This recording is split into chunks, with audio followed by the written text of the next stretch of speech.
जय माता दी।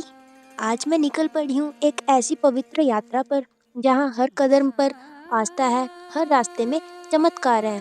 हम जा रहे हैं माँ वैष्णो देवी के दरबार में। कहते हैं माँ जब बुलाती है तभी दर्शन होते हैं। और इस बार माँ ने हमें बुला भी लिया। इस ब्लॉग में आप देखेंगे हमारी पूरी यात्रा, कटरा से चढ़ाई, रात का सफर, आखिर में माँ के पवित्र पिंडी रूपी दर्शन। तो वीडियो को पूरा जरूर देखना, क्योंकि ये सिर्फ एक यात्रा नहीं, एक एहसास है। जय माता दी। तो दोस्तों, यदि आप भी माँ वैष्णो देवी की यात्रा प्लान कर रहे हैं तो उनसे पहले आपको कुछ ज़रूरी बातों का ध्यान रखना बहुत ज़रूरी है, जिससे आपकी यात्रा आसान और सुखद रहे।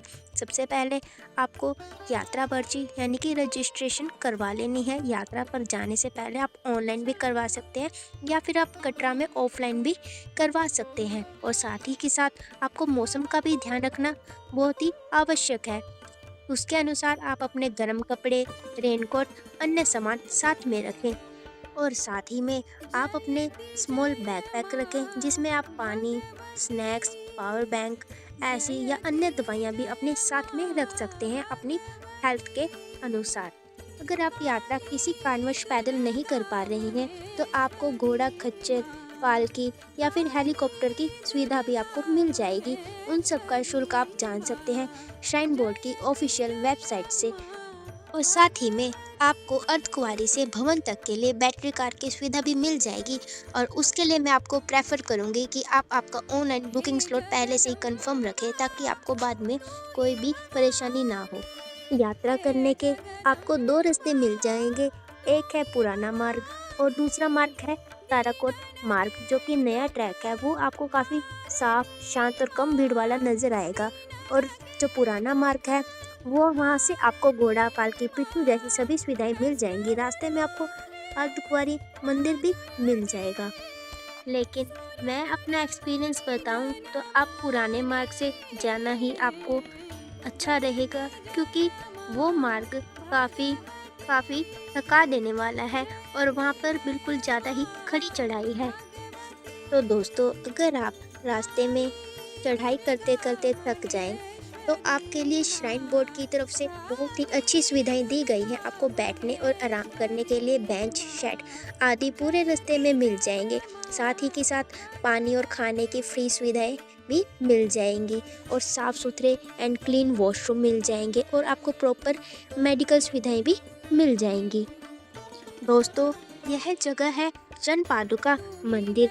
यह स्थान कटरा से लगभग 2.5 से 3 किलोमीटर की दूरी पर पड़ता है।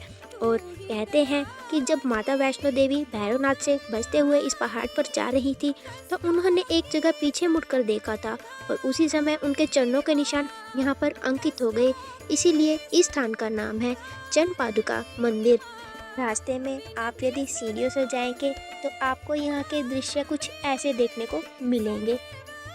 और यदि आप हार्ट पेशेंट हैं या आपको कोई अन्य बीमारी है तो कृपया करके आप सीढ़ियाँ ना लें। तो कुछ किलोमीटर चलने के बाद हमें दिखाई दे रही है माँ अर्धकुंवारी की पहली झलक। यहाँ से देखने में कितना आनंद प्राप्त हो रहा है। तो चलिए आपको आगे चलकर भवन से भी माता रानी के दर्शन जरूर कराएंगे। तो बने रहिए हमारे साथ हम इस यात्रा में कंटिन्यू। हमने यहाँ यात्रा मार्ग में बीच से कुछ सीढ़ियाँ ली थी, जो हमें अर्धकुंवारी मंदिर के पास तक रास्ते में छोड़ देगी।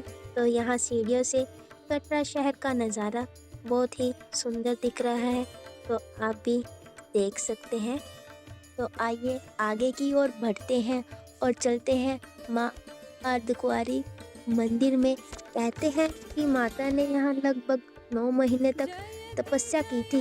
इस जगह को गर्भजून गुफा भी कहा जाता है। यहाँ दर्शन के लिए थोड़ी वेटिंग हो सकती है, लेकिन जो भी यहाँ दर्शन करता है उसे एक अलग ही शांति मिलती है। अर्धकुंवारी के बाद रास्ता दो तरफ से जाता है। अपना पुराना रास्ता भी ले सकते हैं या नया मार्ग हिमकोटी वाला। रास्ते में आपको ब्यूटीफुल व्यूज़, ठंडी हवा और रोशनी पूरी यात्रा को और भी यादगार बना देगी। और दोस्तों, यह है पुराना मार्ग। यहाँ से आपको बैटरी कार जाती हुई भी नज़र आ जाएंगी।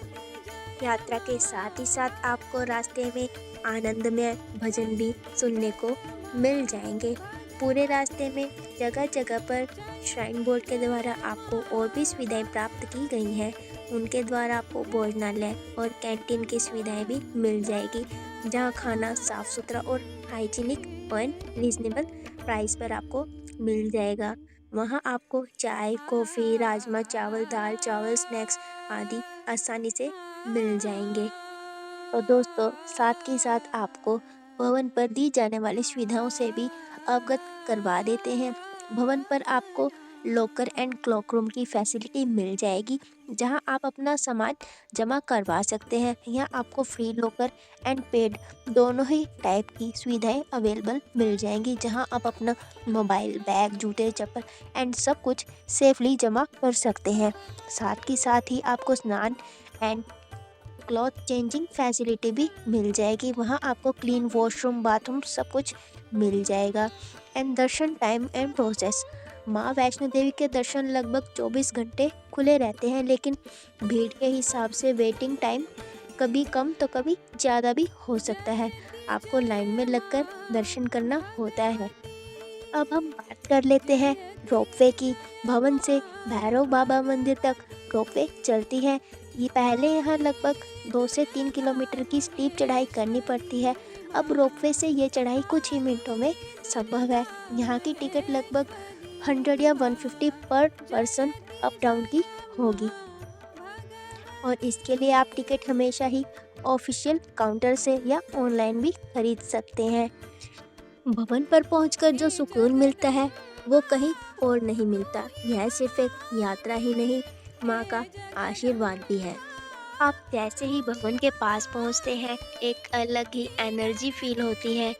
चारों तरफ जय माता दी की गूंज और दिल में बसे एक ही खुशी, अब माँ के दर्शन होने वाले हैं। अब बारी आती है सबसे खास पल की, माँ के दर्शन। लाइन में थोड़ा इंतज़ार करना पड़ सकता है, लेकिन जैसे ही आप अंदर जाते हैं, माँ के पवित्र पिंडी दर्शन होते हैं, और सच में वो पल, वो फीलिंग शब्दों में बताना बहुत ही मुश्किल है। ऐसा लगता है सारी परेशानियाँ ही खत्म हो गई है। अगली क्लिप में आप माँ के पिंडी रूपी दर्शन कर सकते हैं। तो यहाँ आप दर्शन कर रहे हैं महाकाली, माँ लक्ष्मी एंड माँ सरस्वती जी के। तो माँ के चरणों में शीश नवाते हैं और जयकारा लगाते हैं, जय माता दी। और साथ ही में हमने सुना है, जब तक भैरव बाबा के दर्शन ना करें तो यात्रा पूर्ण नहीं होगी। तो इसलिए आप पैदल या रोपवे से जा सकते हैं भैरव बाबा के दर्शन करने के लिए। अगर आपको यह वीडियो इन्फॉर्मेटिव लगी हो तो आप थोड़ा सा सपोर्ट कर सकते हैं। अच्छी लगी हो तो सब्सक्राइब कर दीजिए। आपको ऐसे ही कुछ न कुछ इन्फॉर्मेटिव वीडियो हम देते रहेंगे। जय माता दी।